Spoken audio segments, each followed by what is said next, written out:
예, 오늘은 16장 표본 추출과 확률 오차에 대해서 공부를 하고 뒤에 시간을 좀 남겨서 현실에서 통계학이 어떻게 쓰이고 있는지 구체적인 사례를 또 하나 소개를 하려고 해요. 이 16장 내용보다는 구체적인 사례가 훨씬 더 재밌을 거기 때문에 16장 내용은 조금 좀 서둘러 나가서 시간을 좀 절약을 하고 뒤에 가서 재밌는 사례를 소개할게요. 16장 내용은 우리가 무언가 연구 주제가 있기 때문에 자료를 들여다보는데 그 연구 주제에 부합하는 자료를 다 조사할 수 없기 때문에 일부를 조사하는 거죠. 그게 이제 표본 추출인데 그 일부가 누가 뽑히느냐에 따라서 표본으로부터 계산한 모든 통계치들이 변화하겠죠. 이게 이제 샘플링 언서턴티죠. 변화하면 어느 정도 표준적으로 변화하겠느냐, 이게 표준 오차의 개념이었죠. 그래서 16장에서는 그런 내용을 다시 한번 정리하고 구체적으로 표본 비율에 대해서 살펴보고 우리가 지금까지 얘기했던 표본 추출의 얘기와 현실에서 일어나고 있는 표본 추출 사이에 어떤 관계가 있는지도 좀 살펴보고 신문에 나오는 표현, 대통령의 국정 운영 지지율은 62%다. 단 95% 신뢰 수준하에서 오차 한계는 플러스 마이너스 3.1%다. 이게 일종의 신뢰 구간, 신뢰도와 관련된 얘기인데 그에 대한 언급도 하겠습니다. 한때는 서울대학교 신입생이 4,738명이었죠. 이게 어느 대학이 서울대학입니다. 지금은 상당히 줄었죠. 그러니까 여러분들이 이때보다는 훨씬 더 어려운 경쟁을 뚫고 이 자리에 와 있는데 그 어려운 경쟁을 뚫고 온 만큼 이 시대보다 여러분들의 평균적인 수준이 올라갔는지 그거는 잘 모르겠어요. 아무튼 그때 당시에 이제 신입생 100명을 무작위로 뽑아 보기로 했는데 한 가지 방법은 학생 개개인에 대해서 1번부터 4,738까지 번호를 부여한 다음에 상자에 잘 넣고 흔들어서 100개의 숫자를 무작위로 뽑을 수가 있겠죠. 뽑은 학생을 더 뽑고 싶은 생각은 없으니까 비보건 추출을 하는 게 의미가 있겠죠. 서울대생 100명을 뽑아서 장래 직업에 대해서 조사한다거나 우리 사회에 대해서 의견을 물어본다거나 등등 했을 때 같은 사람을 2번 물어볼 필요는 없으니까 무작위로 뽑되 비보건 추출을 해야 같은 사람이 다시 뽑히지 않겠죠. 무작위 비보건 추출, 이것이 우리가 앞서 배운 심플 랜덤 샘플링의 개념이었죠. 심플 랜덤 샘플링, 단순 무작위 표본. 그러면 모집단을 체계적으로 왜곡하는 문제는 없겠습니다. 누가 뽑혔느냐에 따라서 좀 더 보수적인 견해를 가지고 있는 학생들이 많이 뽑혔으면 결과적으로는 실제 서울대생들보다 좀 더 보수적인 견해가 나올 거고 반대의 경우에는 좀 더 진보적인 견해가 나오겠지만 무작위로 추출하면 그런 것들은 다 샘플링 에러에 의해서 발생하는 일일 뿐 어떤 체계적인 왜곡 이런 것은 아니겠습니다. 체계적인 왜곡과 운에 의해서 달라지는 샘플링 에러, 이것은 다른 개념인 것이죠. 일단 그때 당시에 남학생이 64%, 여학생이 36%였는데 지금은 여학생 비중이 좀 올라갔을 것 같아요. 그렇죠? 하여튼 그때 당시에는 64%였고 일단 표본이 대표성을 갖는지 보기 위해서 성비를 한번 보기로 한 거죠.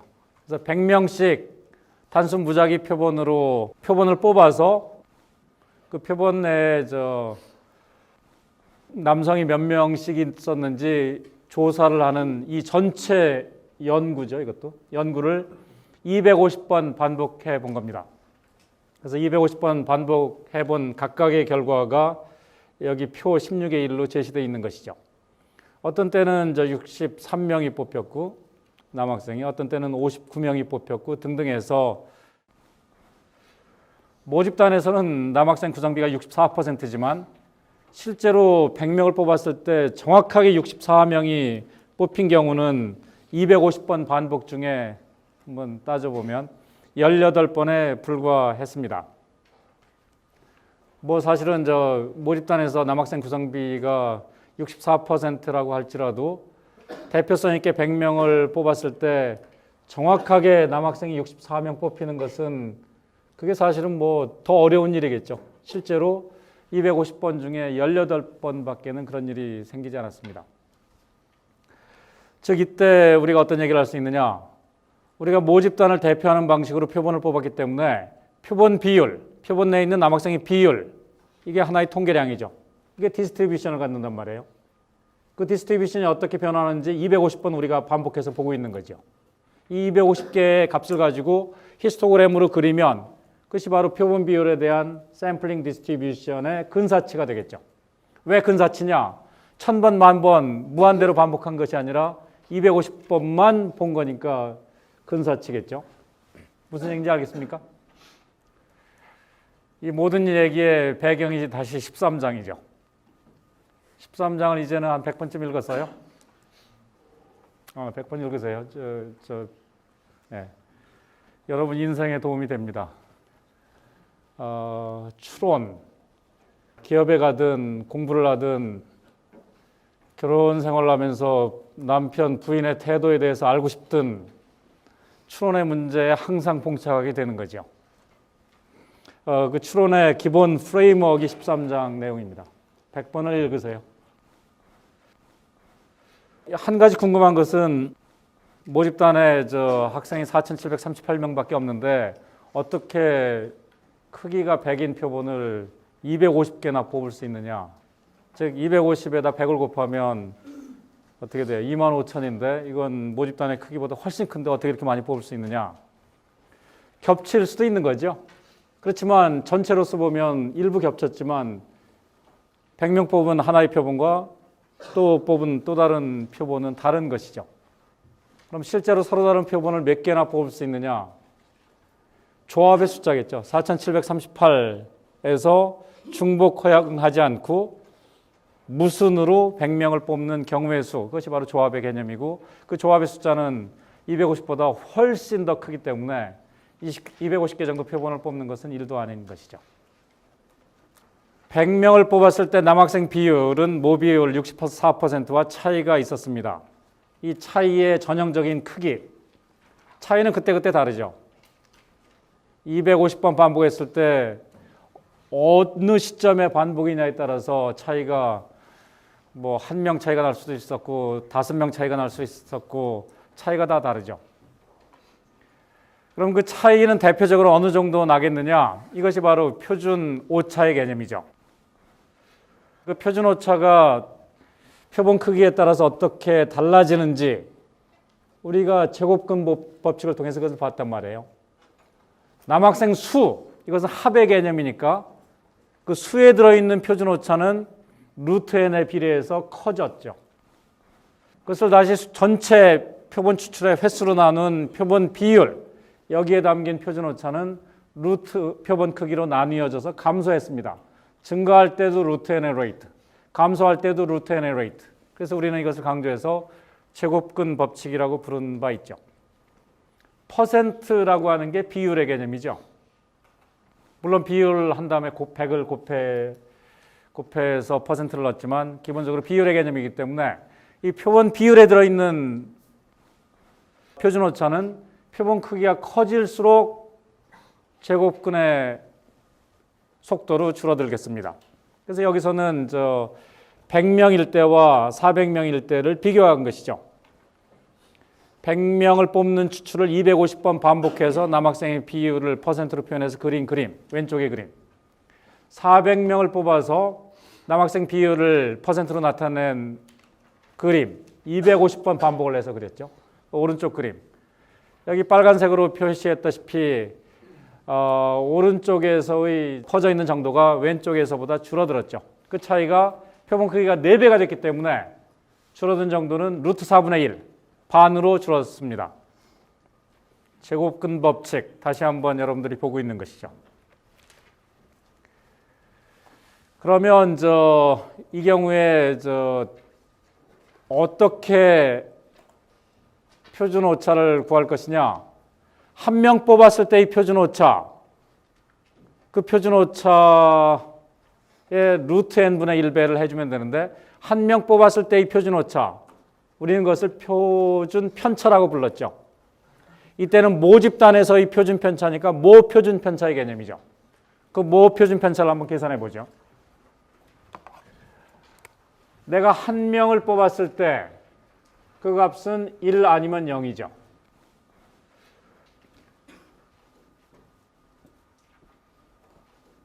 남학생이면 1, 여학생이면 0.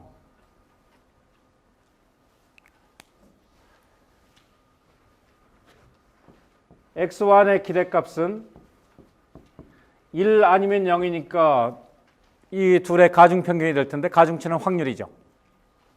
당시에 학생 전체의 64%가 남학생 1의 값이니까 여기에 0.64의 가중치를 주고 여학생이면 0인데 여학생의 비중이 1 빼기 64%, 즉 36%니까 0.36의 가중치를 주면 이것이 바로 0.64.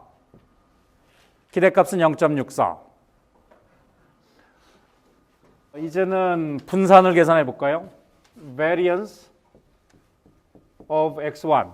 분산은 mean square error. 이것이 분산이죠. 거기에 root r을 추가하면 표준 편차의 개념이었죠. RMS로 잰 오차의 크기, RMSE. 이것이 표준 편차의 개념이었죠. R 오퍼레이션, 제곱권 오퍼레이션을 하기 직전의 단계, 즉 표준 편차를 제곱한 개념. 이것이 바로 분산의 개념이었죠. 그래서 분산은 mean square error의 개념인데 mean square error. 계산은 역순으로 하죠. 우리가 뽑기 전에 한 명을 뽑아서 남학생이면 1, 여학생이면 0 이런 식으로 버너리 랜덤 베리어블 어사인 한다고 했을 때 그러한 확률 변수를 부여하는 메커니즘에 대해서 기대하는 값은 0.64. 실제 뽑아서 남학생이 나오면 오차는 1 빼기 0.64인 플러스 0.36. 여학생이 뽑히면 0.64를 기대했는데 0이 나오니까 오차는 마이너스 0.64. 즉 오차는 플러스 0.36이거나 마이너스 0.64거나 플러스 0.36이거나 마이너스 0.64거나 맞나요? 이게 오차죠. 이게 에러죠. 에러의 스퀘어. 뭐 여기 이 문자가 지시하는 대로 나는 컴퓨터 프로그램이니까 쓰고 있는 거죠. mean. 이제는 mean을 계산할 차례죠. mean인데 이제는 population mean이란 말이에요. population 이미지에 따른 expected value. 우리가 expected value의 개념 배웠잖아요. 상자에서 뽑을 때. 12장. 다 연결되어 있는 거죠. expected value. 오차가 0.36이 될 확률은 뽑았을 때 남학생이 뽑힐 확률이죠. 그때 1 빼기 0.64에서 오차가 0.36이었으니까 결국 오차가 0.36 또는 오차의 제곱이 0.36의 제곱이 될 확률은 남학생을 뽑을 확률이고 그것은 0.64인 것이죠. 즉 확률로 가중치를 주는 것이죠. 오차가 마이너스 0.64가 될 확률은 바꿔 말해서 오차의 제곱, 스퀘어드 에러가 마이너스 0.64의 제곱이 될 확률은 뽑아서 여학생이 뽑힐 확률이고 그것은 모집단이라고 하는 상자 이미지에 비춰볼 때 0.36이었죠. 그래서 계산하면 0.36, 0.64가 공통이네요. 그래서 0.36 곱하기 0.64 곱하기 묶을 수가 있죠. 여기에 0.36이 남아있고 여기에 마이너스 0.64의 제곱이니까 둘 다 플러스 0.64의 제곱이라고 생각하면 플러스 0.64가 나왔으니까 여기도 플러스 0.64. 이거는 1이죠. 따라서 결과적으로 0.36 곱하기 0.64. 1이 뽑힐 확률 곱하기 0이 뽑힐 확률 이런 형태로 표현됐죠. 남학생의 비율이 P라고 그러면 분산은 P 곱하기 1-P가 되는 거죠. 우리가 전에 계산한 것과 같은 경우죠. 그래서 이것은 일반화하면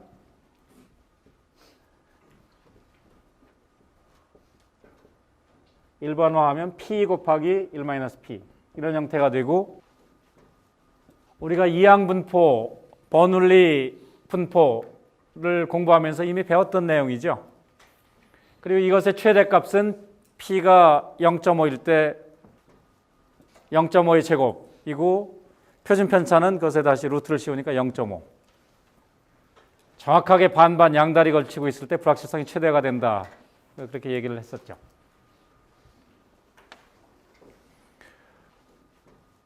따라서 상자의 표준 편차는 이 경우에 여러분들 슬라이드에 보는 것처럼 이 값에 루트를 씌워서 RMS를 계산하면 되니까 0.48이 되겠습니다. 100번 추출한 합에 들어있는 표준 오차, 즉 남학생 수에 들어있는 표준 오차는 한 명 들어있는 표준 오차의 루트 100배, 4.8이 되겠죠. 비율에 들어있는 표준 오차는 그것의 루트 100분의 1배, 이것을 퍼센트로 바꿔서 100을 곱해주면 결국 4.8% 이렇게 되는 것이죠. 그래서 표본에서 남학생 비율에 대한 표준 오차는 100명을 뽑아서 퍼센트로 비율을 계산하면 4.8% 정도 오차가 날 수가 있다. 400명을 뽑아서 남학생 비율을 추정하려고 그러면 오차는 이것의 루트 4분의 1, 4배가 되니까 루트 4분의 1에서 2.4% 이렇게 되는 것이죠. 기왕 하는 김에 진도를 더 나가면 서울대 남학생 비율이 얼마인지 모르는 상태에서 무작위로 100명을 뽑아서 남학생을 조사했더니 63명이 나왔다. 그러면 신문에 어떻게 표현하겠어요? 서울대 신입생 가운데 남학생이 몇 명인지 알기 위해서 100명을 무작위로 뽑아서 인터뷰 조사했더니 63%가 남학생인 것으로 추정되었다. 단 95% 신뢰 수준 하에서 오차 한계는 플러스 마이너스 2 곱하기 4.8% 이렇게 되겠죠. 100명을 조사했으면. 그것을 구간으로 표현하면 서울대학교 특정 연도 신입생 중 남학생의 비율, 모비율이죠. 그것에 대한 95% 신뢰 구간은 63% 플러스 마이너스 9.6% 이렇게 되겠죠. 구간이 100명 밖에 조사 안 했으니까 꽤 넓죠. 400명을 조사해서 63%라는 숫자를 얻었다 그러면 신뢰 구간이 다음과 같이 바뀌겠습니다. 서울대학교 신입생 중 남학생 구성비를 알아보기 위해서 400명을 무작위로 뽑아 조사했더니 남학생 비율이 63%로 드러났다. 단 95% 신뢰 수준 하에서 오차 한계는 플러스 마이너스 4.8%가 된다. 이렇게 되겠죠. 표준 오차 2.4%의 2배. 왜 2배냐? 정규분포. 중심극한 정리. 13장으로 다시 돌아가는 거죠. 그래서 95% 신뢰 구간으로 표현하면 서울대학교 그때 당시에 신입생 가운데 남학생 비율에 대한 95% 신뢰 구간은 63% 플러스 마이너스 4.8%다. 이렇게 얘기할 수 있겠죠. 무슨 얘기인지 다 알아듣는 건가요? 정규분포 곡선, 중심극한 정리를 이용해서 살펴보는 얘기고 간단한 엑서사이즈니까 여러분들이 슬라이드를 보고 자습하면 될 것 같습니다.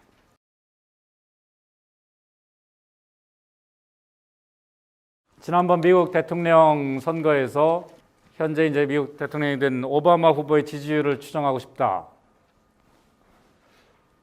이제 미국이 선거인단을 집계하는 방식이죠. 그래서 미국민 전체 투표자 가운데 표를 많이 얻는다고 해서 대통령이 당선되는 게 아니죠.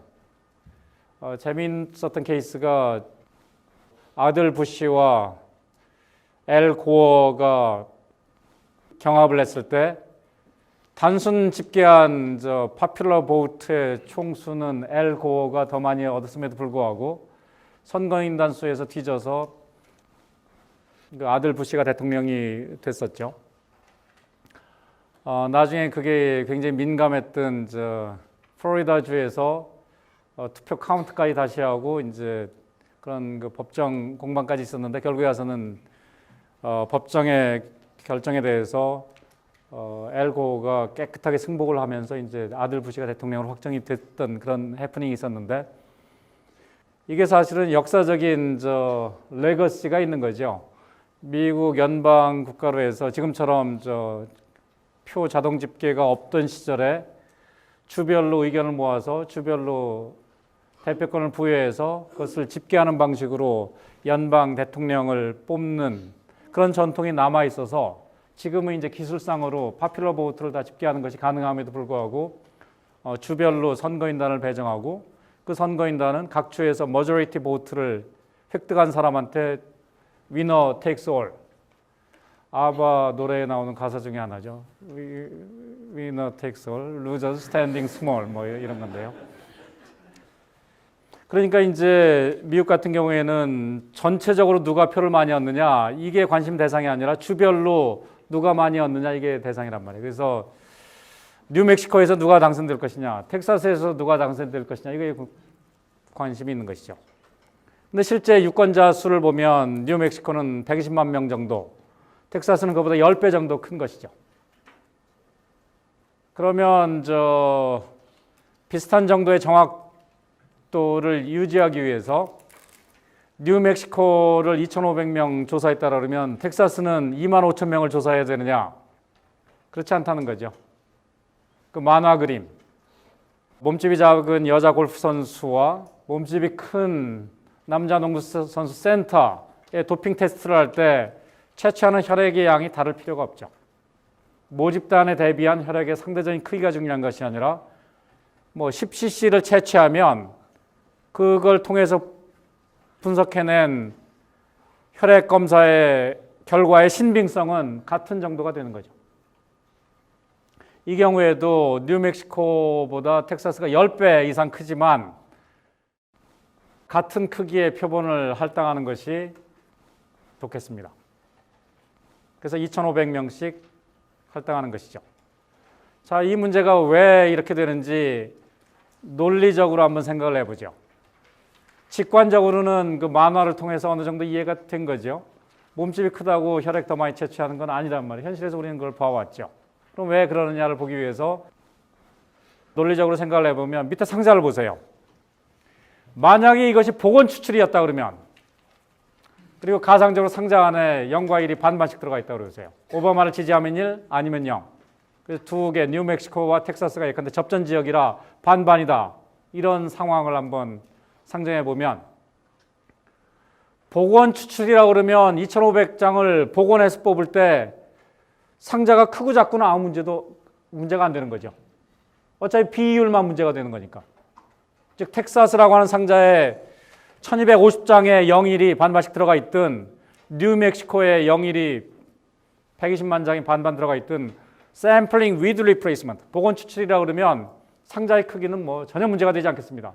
1200만, 120만이 아니라 달랑 2장 들어가 있더라도 똑같겠어요. 복원 추출이면 모집단의 크기는 전혀 문제가 되지 않습니다. 표본의 절대적인 크기만 문제가 되는 거죠.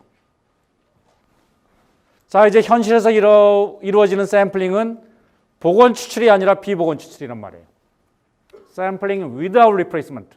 같은 사람을 2번 의견 물어볼 필요는 없으니까요. 자, 이미 120만 장이 들어가 있으면 뉴멕시코 여기서 기껏해야 2,500장 뽑는 거란 말이에요. 한 번 뽑은 사람을 복원시키든 말든 대세의 영향이 별로 없겠죠. 120만 장씩이나 있는데. 그러니까 사실상 비복원 추출이 이루어지고 있지만 복원 추출이라고 수학적으로 근사하더라도 그러한 근사로부터 오는 오차가 별로 없기 때문에 편하게 살자. 이거 복원 추출이라고 보자.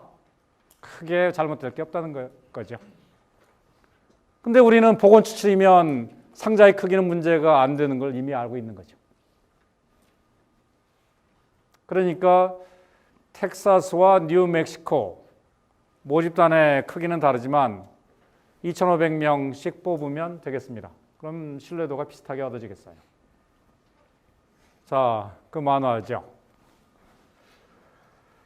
여기 남자 농구 선수의 항변이 이유가 있는 거죠. 왜 자기만 가지고 그러느냐. 내가 모집단에 피가 많다고 더 많이 뽑을 이유는 없지 않느냐. 통계학 좀 공부하셨느냐. 이런 얘기죠. 모집단의 크기에 대비한 표본의 상대적 크기가 중요한 게 아니라 표본의 절대적 크기가 중요한 거죠. 채취한 혈액의 절대량이 테스트의 신빙성을 결정하겠습니다. 남자 동부 선수의 항변은 충분히 이유가 있겠습니다. 자, 이제는 보정계수. 텍사스와 뉴멕시코를 비교할 때는 그중에 작은 모집단인 뉴멕시코를 보더라도 모집단의 크기가 120만이란 말이에요. 표본 크기 2,500에 비해서 엄청나게 큰 것이죠. 120만이 2,500보다 충분히 크기 때문에 보건 추출과 비보건 추출을 구분 지을 실익이 없었던 것이죠. 비보건 추출을 보건 추출이라고 간주해도 됐던 상황이죠.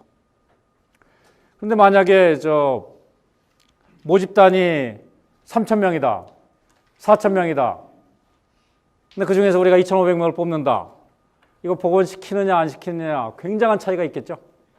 여기 보정계수에서 대문자로 쓴 n은 모집단의 크기, 상자의 크기를 나타내고 소문자 n은 표본의 크기를 나타냅니다. 그래서 대문자 n이 소문자 n보다 충분히 크면 보정계수가 어떻게 되겠어요? 1에 가까워지겠죠. 그 관계가 여기 표에 나타나 있습니다. 즉 우리가 항상 2,500명을 조사한다라고 했을 때, 즉 소문자 n이 2,500으로 고정되어 있을 때 상자의 크기, 즉 대문자 n이 5,000이냐 만이냐에 따라서 보정계수 값이 변화하고 있는 것을 보여주는 거죠. 표본 모집단이 50만 이상이면 보정계수가 거의 1에 가깝죠. 10만 명만 돼도 거의 1에 가깝습니다. 그렇지만 5,000장이든 상자에서 2,500장을 뽑는다. 그런 상황이라 그러면 보정을 하느냐 안 하느냐에 따라서 결과가 굉장히 달라지겠죠. 이 보정계수는 항상 1보다 값이 작죠. 왜 작으냐면 복원을 시키지 않으면서 뽑아내면 상자 안에 1의 비율이 얼마인지 알기가 좀 더 쉽겠죠. 바닥이 점점 드러나니까. 뽑고 다시 원위치에서 섞고 뽑고 이런 상황에 비해서 뽑은 걸 안 집어넣으면 불확실성이 점차 줄어들잖아요. 그래서 사실상 비보건 추출 자료를 이용해서 얻은 통계량의 불확실성은 복원시키면서 얻은 표본에서 얻은 통계량의 불확실성보다 작겠어요. 얼마나 작으냐? 이 비율로 작아진다. 그게 보정계수의 의미입니다. 이 보정계수를 보면 두 가지 스페셜 케이스가 있죠. 하나는 표본 크기가 1인 경우. 이때는 정의상 보정이라는 게 의미가 없죠. 복원과 비복원의 차이가 없죠. 하나 뽑고 말았으니까 다시 집어넣거나 말거나 두 번째를 안 뽑잖아요. 그러니까 똑같죠. 그래서 표본 크기가 1일 때는 보정계수가 1입니다. 복원 추출과 비복원 추출의 차이가 없다. 이런 얘기죠. 두 번째는 앞서 얘기한 것처럼 모집단의 크기 라지 n이 대문자 n이 표본 크기 소문자 n보다 충분히 크면 보정계수가 1에 가까워지는 거죠. 보정할 필요가 없다. 비복원 추출이지만 복원 추출로 간주해도 상관이 없다 이런 얘기죠. 그게 신문에 나오는 상황이죠. 대통령의 국정운영 지지도를 알아보기 위해서 1,000명을 조사할 때 스몰 n은 1,000이란 말이에요. 근데 라지 n은 우리나라 성인 유권자 전체 몇 천만이죠. 보정할 필요가 없었던 것이죠. 그러니까 사실은 복원을 안 하지만 복원을 하고 동일한 상자에서 매번 뽑는다. 동일한 상자에서 뽑기 때문에 identically distributed. 복원시키고 섞어서 뽑기 때문에 처음 나온 값이 두 번째 나온 값에 추가적인 정보를 주는 게 없는 independence. 그래서 IID 샘플이라고 간주할 수 있고 그렇기 때문에 제곱근 법칙 이런 공식을 적용할 수 있었던 것이죠.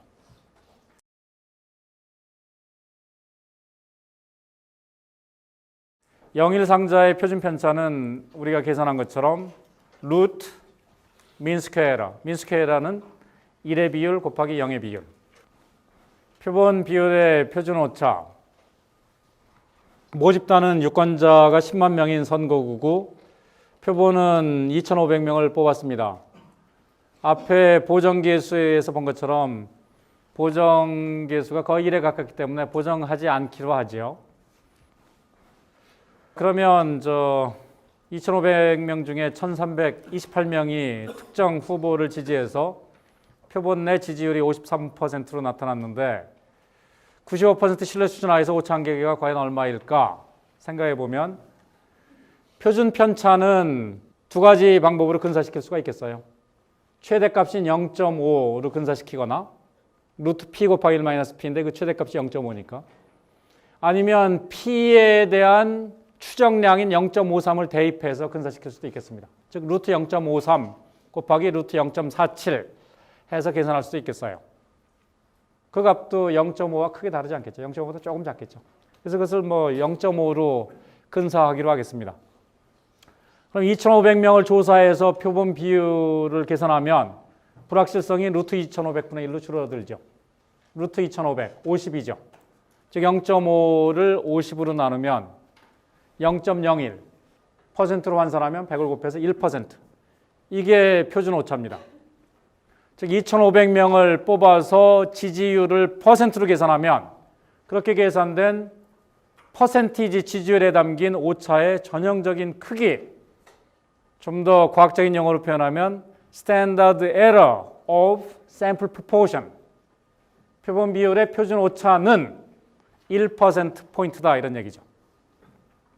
따라서 이 후보에 대한 지지율, 모집단에서의 지지율에 대한 95% confidence interval은 53% 플러스 마이너스 2 곱하기 1%. 그래서 51%와 55% 사이에 있을 것으로 나는 95% 확신한다.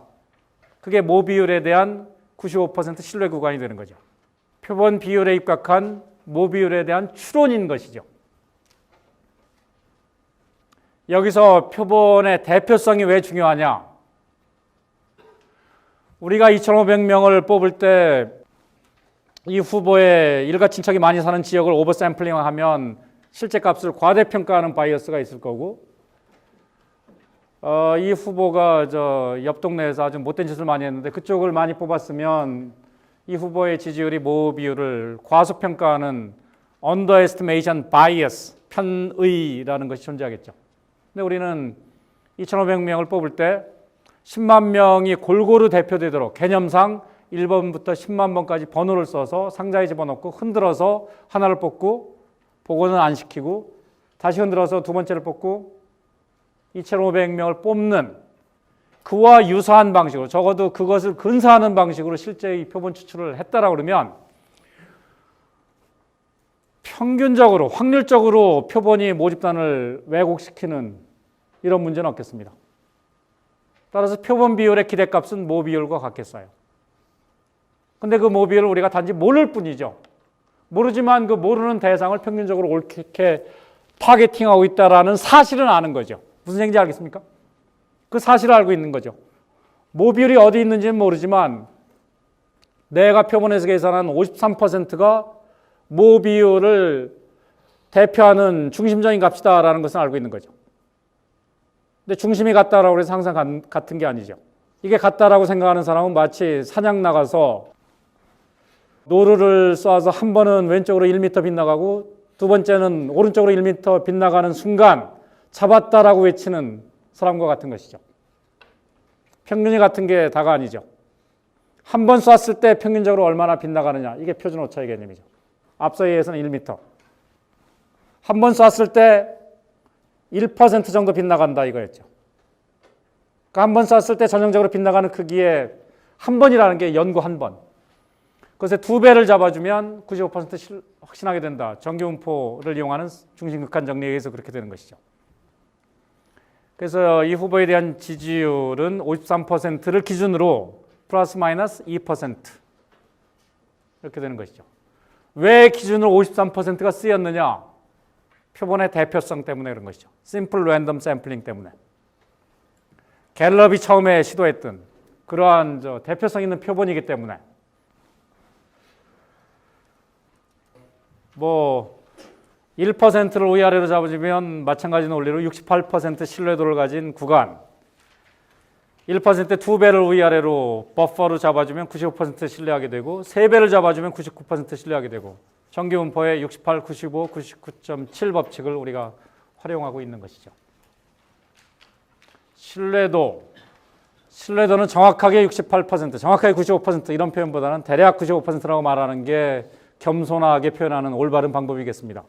그 이유는 모집단의 표준 편차를 우리가 모르죠. 루트 p 곱하기 1 마이너스 p인데 p를 몰라서 우리는 이런 추론 작업을 하는데 표준 오차를 알 리가 있겠습니까? 그 p를 모르니까 우리는 최대값 0.5로 근사를 해서 쓰거나 아니면 표본 비율 가지고 이가 없으면 잇몸으로 대신한다는 것처럼 p를 모르니까 ps로 대신했기 때문에 거기에도 근사 오차가 작용하는 것이죠. 두 번째로는 95%와 2배, 사실은 뭐 정규분포 같으면 1.96이죠. 정확하게 얘기하면 1.96 때문에 2를 써서 또 대략 쓴 것이고, 또 표본 비율의 분포를 정규분포로 근사한 것이죠. 이게 정확하게 정규분포냐?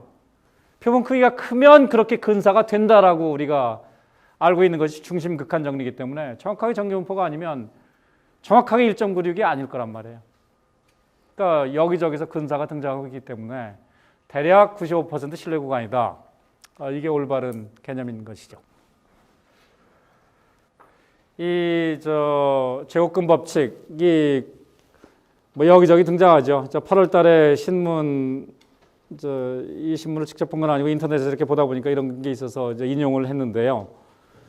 리얼미터가 한 조사, 제주도 내에서 성인 남녀를 대상으로 한 조사, 이런 표현들을 보면 결국 95% 신뢰 수준 하에서 표본 오차가 플러스 마이너스 몇 퍼센트 이런 표현들이 나오고 있고, 여러분들은 이미 이런 것들을 다 계산할 준비가 돼 있는 것이죠.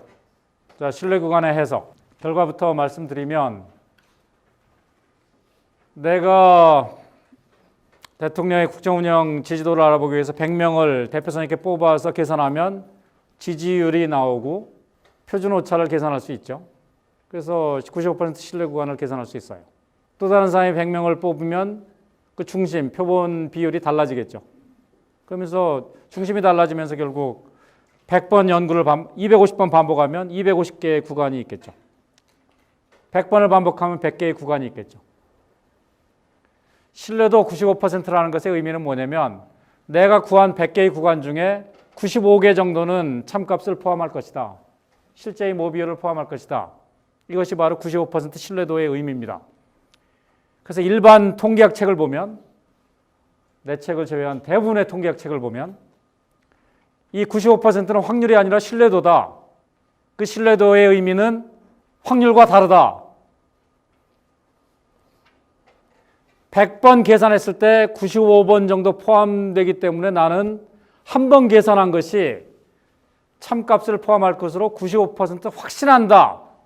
그게 신뢰도의 개념이고, 이것은 확률과 다르다. 이 표현을 굉장히 강조해 놨고, 내 스스로도 옛날에 통계학을 공부할 때 도대체 뭐가 다르다고 굉장히 열심히 강조했는데 뭐가 다른지, 쓴 사람도 아리송하고 읽는 사람은 더 그렇고, 그게 신뢰 수준의 개념인데, 거기에 이제 추가해서 더 이런 얘기를 해줘. 모비율은 상수기 때문에, 상수, 확률 변수가 아니라 상수기 때문에 그것이 어떤 구간에 속할 확률이라는 것은 정의가 안 된다. 따라서 이것은 확률이 아니고 신뢰도다. 계속해서 꼬이죠. 혼란스럽고. 이것은 지나치게 확률에 대해서 frequentist view, 도수론자 견해를 강조하기 때문에 나오는 불필요한 구분이죠. 확률에 대해서 주관적인 견해를 받아들이면 주관적인 확신의 정도, 이게 확률 아니에요? 100번 하면 내가 95번 맞을 것으로 확신한다. 그럼 한 번 했을 때 맞을 확률, 주관적인 확신의 정도, 그게 95%니까 굳이 확률이라고 해석 못할 이유가 없는 것이죠. 그러니까 실용적인 관점에서 볼 때 신뢰도라는 개념과 확률이라는 개념을 구분할 실익이 전혀 없겠습니다. 구분할 필요가 없는 거죠. 그럼에도 불구하고 굳이 이렇게 소개하는 이유는 대부분의 책들이 신뢰도는 확률과 다르다 굉장히 강조해 놓고, 이러한 책들에 현혹된 출제자들이 종종 이런 바보 같은 문제를 내기도 하죠. 그렇기 때문에 여러분 장래에 내 생각 때문에 한 문제 혹시 나왔을 때 틀리게 하는 걸 방지하기 위해서 소개하는 것이고, 실용적인 관점에서 볼 때는 신뢰도와 확률을 구분할 실익은 전혀 없겠습니다. 구분할 필요가 없는 거죠. 그런 게 굉장히 중요한 것처럼 강조하는 게 어처구니 없는 거죠, 사실은. 자, 이상으로 16장에 대한 소개를 마치고요. 질문이 있으면 질문하세요.